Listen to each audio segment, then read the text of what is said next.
ኦሪት ዘጽአት ምዕራፍ 20 ከቁጥር 1 እስከ 17። እግዚአብሔርም ይህን ቃል ሁሉ እንዲህ ብሎ ተናገረ። ከግብፅ ምድር ከባርነት ቤት ያወጣሁህ እግዚአብሔር አምላክህ እኔ ነኝ። ከእኔ በቀር ሌሎች አማልክት አይሁኑልህ።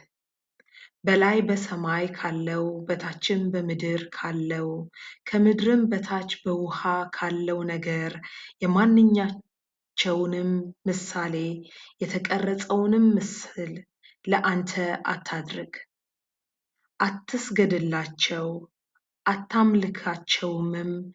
በሚጠሉኝ እስከ 3ኛና እስከ 4ኛ ትውልድ ድረስ የአባቶችን ኃጢአት በልጆች ላይ የማመጣ ለሚወዱኝ ትእዛዜንም ለሚጠብቁ እስከ 1000 ትውልድ ድረስ ምሕረትን የማደርግ እኔ እግዚአብሔር አምላክህ ቀናተኛ አምላክ ነኝና።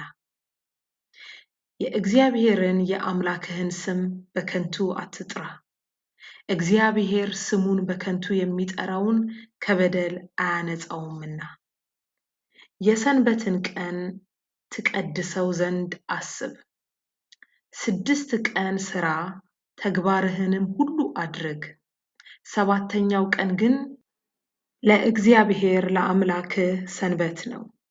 አንተ ወንድ ልጅህም ሴት ልጅህም ሎሌህም ገረድህም ከብትህም በደጆችህም ውስጥ ያለ እንግዳ በእርሱ ምንም ሥራ አትስሩ። እግዚአብሔር በ6 ቀን ሰማይና ምድርን ባሕርንም ያለባቸውንም ሁሉ ፈጥሮ በ7ኛው ቀን አርፏልና። ስለዚህ እግዚአብሔር የሰንበትን ቀን ባርኮታል ቀድሶታልም። አባትህንና እናትህን አክብር፣ እግዚአብሔር አምላክህ በሚሰጥህ ምድር ዕድሜህ እንዲረዝም። አትግደል፣ አታመንዝር፣ አትስረቅ፣ በባልንጀራህ ላይ በሐሰት አትመስክር። የባልንጀራህን ቤት አትመኝ። የባልንጀራህን ሚስት ሎሌውንም ገረዱንም በሬውንም አህያውንም ከባልንጀራህ ገንዘብ ሁሉ ማናቸውንም አትመኝ። שמות פרק כ'. וידבר אלוהים את כל הדברים האלה לאמור, אנוכי אדוני אלוהיך, אשר הוצאתיך מארץ מצרים, מבית עבדים. לא יהיה לך אלוהים אחרים על פניי. לא תעשה לך פסל וכל תמונה אשר בשמיים ממעל, ואשר בארץ מתחת, ואשר במים מתחת לארץ.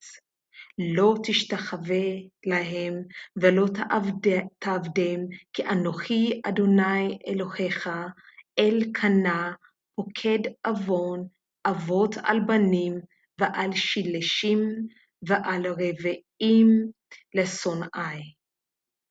ועושה חסד לאלפים, לאוהבי ולשומרי מצוותי.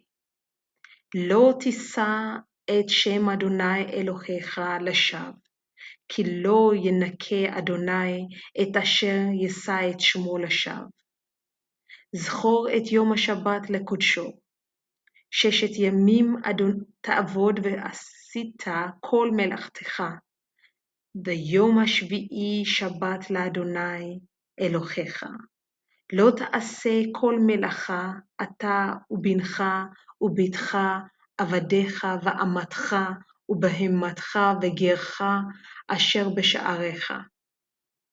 כי 6 ימים עשה אדוני את השמיים ואת הארץ, את הים ואת כל אשר בם, וינוח ביום השביעי. על כן ברך אדוני את יום השבת ויקדשהו. כבד את אביך ואת אמך, למען יארכון ימיך על האדמה אשר אדוני אלוהיך נותן לך. לא תרצח, לא תנאף, לא תגנוב, לא תענה ברעך עד שקר. לא תחמוד בית רעך, לא תחמוד אשת רעך, ועבדו, ואמתו, ושורו, וחמורו, וכל אשר לרעך.